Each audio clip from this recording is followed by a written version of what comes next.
Durandhara cinema అంటే ఒక్కొక్కడికి ఒళ్ళు మండిపోతుంది. ఎందుకంటే నిజాలు చూపించాడు కదా. మరి అదే పీకే సినిమా 2014లో వచ్చింది కదా. మరి ఏం చేశారు? బల్లిగుడ్లు వేసుకొని అమెరికాన్ గడు నటిస్తే లొట్టలు వేసుకుంటూ వాడిని పొగిడేశారు. అప్పట్లో శివుడిని చాలా దారుణంగా చూపించాడు. అందులో బాత్రూంలోకి పరిగెట్టడం ఇదంతా దారుణంగా కనిపిస్తే వాడు కొంతమంది విమర్శిస్తే ఎవరో ఒకరో ఇద్దరు అప్పట్లో ఇంత చైతన్యం లేదు కదా. సినిమాని సినిమాలాగా చూడాలన్నాడు ఈ బల్లిగుడ్లు అమెరికాన్ గడు. మరి ఇప్పుడు దురంధర్ సినిమా గురించి ఒకడు మాట్లాడు, బాలీవుడ్లో వీడు మాట్లాడు. మరి ఇది ప్రాపగాండా అంటూ మళ్ళీ విమర్శలు, నెగిటివ్ ప్రచారం చేస్తున్నారు వెధవలందరూ కలిసి. మరి పీకే సినిమాని ఇప్పుడు వస్తే వాడికి ఎలా పీకుతురో కానీ మొత్తానికి ఇప్పుడు వాడు బ్రతికిపోయాడు. 2014లో వచ్చి బ్రతికిపోయాడు. ఇంకప్పుడే బీజేపీ ప్రభుత్వం వచ్చింది కొత్తగా. ఇంకప్పుడు వచ్చిందో రాలేదు కానీ అప్పటికి ఇంకా పెద్దగా ఇది లేదు. వాడు అందుకే బ్రతికాడు. 2024లో వస్తే ఉండేది ఆడి సినిమా. మొత్తానికి దురంధర సినిమా ఒక్కొక్కడ బట్టలు ఇప్పదీసి కూర్చోబెట్టింది అక్కడ. అమెరికాన్ గాడు కానీ, షారుఖ్ ఖాన్ గాడు కానీ, సల్మాన్ ఖాన్ గాడు కానీ ఎవడైనా బయటకు వచ్చి మాట్లాడుతున్నారా?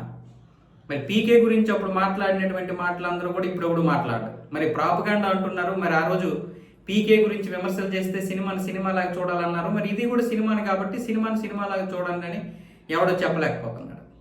ఇప్పుడు బాలీవుడ్లో దీని గురించి మాట్లాడుకుంటున్నారు ప్రజలు. బాలీవుడ్ స్టార్లు ఎలాగో నోర్లు పడిపోయినాయి వాళ్ళకి. ఇప్పుడు ఎవరికి నోర్లు లేవు అక్కడ. దురంధర్ అందరి నోర్లు కుట్టేసింది. ప్రజలు మాట్లాడుకుంటున్నారు, ఏమైపోయారా మీరందరూ? దురంధర సినిమా గురించి మాట్లాడేవాడు ఎవడైనా ఉంటే వాడు ప్రాపగాండా అంటూ విమర్శలు చేస్తున్నారు. కానీ పొగడ్డానికి ఎవరికి మాటలు లేవు, మాట్లాడు లేవు.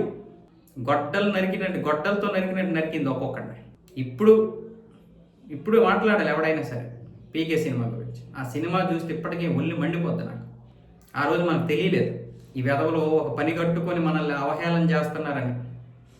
అలాంటి వెధవని మనం స్టార్ హీరోని చేసాం. ప్రతిసారి దీని గురించి మాట్లాడుతున్నాం అనుకోకండి. ఇది మన ఉనికి.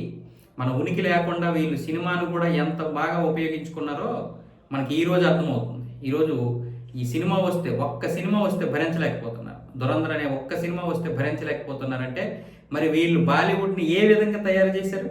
దావుద్ ఇబ్రహీం కావచ్చు, మిగతా పాకిస్తాన్లో ఉన్నటువంటి ముస్లిమ్స్ కావచ్చు, భారతదేశంలో ఉన్నటువంటి ముస్లిమ్స్ రైటర్లు అందరూ కలిసి వాళ్ళే, హీరోలు వాళ్ళే బాలీవుడ్ని మొత్తం నాశనం చేసేసారా? కాదు, భారతదేశాన్ని నాశనం చేశారు. కోట్లు దండుకొని కోట్ల రూపాయల ప్రజల నుంచి తీసుకొని వాళ్ళని ఒక పాశ్చాత్య సంస్కృతి వైపుకు మళ్లించారు.